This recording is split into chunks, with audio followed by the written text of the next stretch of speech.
Okay, so I just want to tell my the story of what happened with Ellen Abbott. She's a social worker and she works for children and families of Iowa.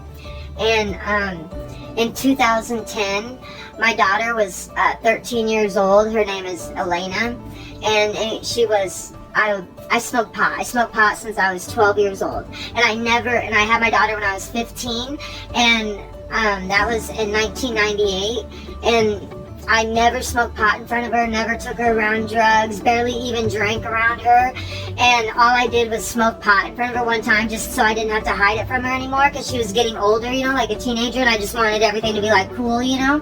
And the social worker came over the very next day. I don't know who told her. There was nobody there.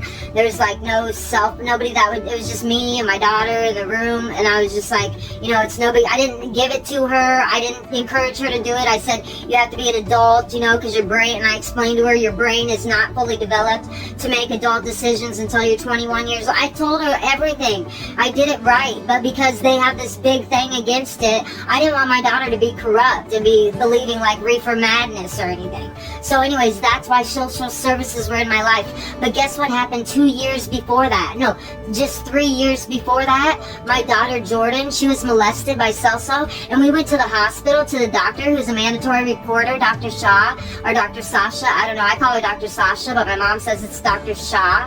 So anyways, I took my daughter there. She's a mandatory reporter, and she didn't call social services. Nobody called social services. We went to the police, and my daughter said he touched her private parts, and they said private parts could be nose or elbow. That's what they said at the Des Moines Police Department, and nobody called Ellen Abbott in 2007. So anyways, I moved away from Celso finally. Like, I had to go back and get my daughter, so anyway, they weren't helping. They weren't doing anything because I wasn't going to call them. They would take me away like it was my fault. That's what they did when Josh freaking brought Jordan out in the middle of a fight. They blamed both of us. I was like, I didn't even do anything. I did the best I could to try to keep her away from it. And Nate was just went and got her and was like, look what you're doing. You know, and I couldn't control it, but I keep getting in trouble for these things that are so stupid. So anyways, Ellen Abbott wasn't even there. The social workers weren't even there when a child was molested. But as soon as I smoked pot, who called them? How did they know? So when I wrote the prescription, like I was already like 2 years into my, well, about a year and a half into my pill addiction, you know, and then, so anyways, it was so stupid. These people are so dumb. I'm telling you. Like, the social workers, the state, they have no idea about, like, separation harm, or maybe they do, and that makes it even more sick. What does the number 8 mean in numerology? In numerology, the number 8 is a symbol of abundance, wealth, and achievement. In some traditions like Chinese numerology, the number 8 is considered lucky, which is why it's often a sought-out number for special dates. So I had to update this video because so the number 8 in numerology, and then they have the 3 8s up there that, you know, they're celebrating on the 8s. I just thought that was weird. I was when I was in those group homes for children, because I wouldn't go to school. Children who get taken away from their parents and go into group homes, or when children are delinquent, they go into group homes. So, anyways, I was in those places, but I was in China when they put you in those places and put you into the court system. They call you a child in need of assistance. And in China, it's the number for wealth and stuff, and they have just an abundance of these children, just lining them up, calling them Chinas. That's what they called us, Chinas, child in need of assistance.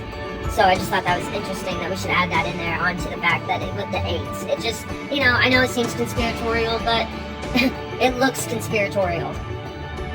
The number 8 is considered the luckiest of numbers in China, and they believe the more 8s the better.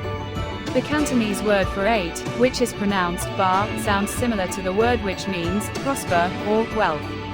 In regional dialects, the words for 8 and fortune are also similar. Numerology number 8. Number 8 is governed by Saturn. It is perfect for those who love to dream big. This house is perfect for those seeking wealth and prosperity. You can expect sudden financial gains or a raise during your stay at a house where the number is 8 or totals up to number 8.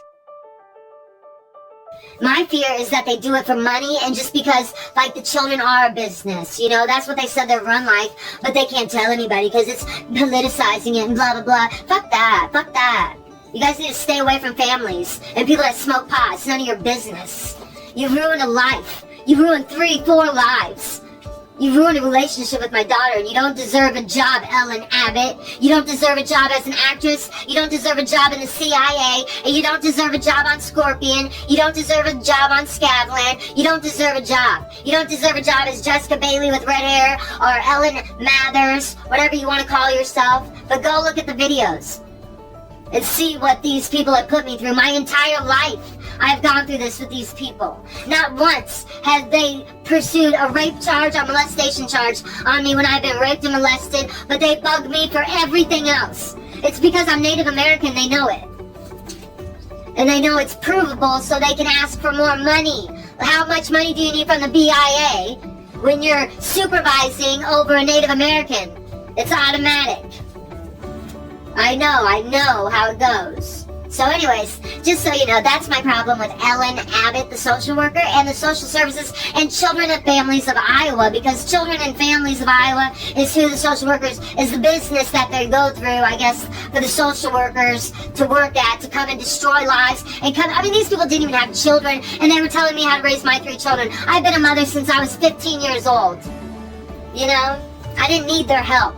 And anyways, all they do is make everything worse and more embarrassing. All they do is embarrass my daughters and make them feel like they were abnormal. Asshole jerks. So anyways, that's how I feel about children and families of Iowa.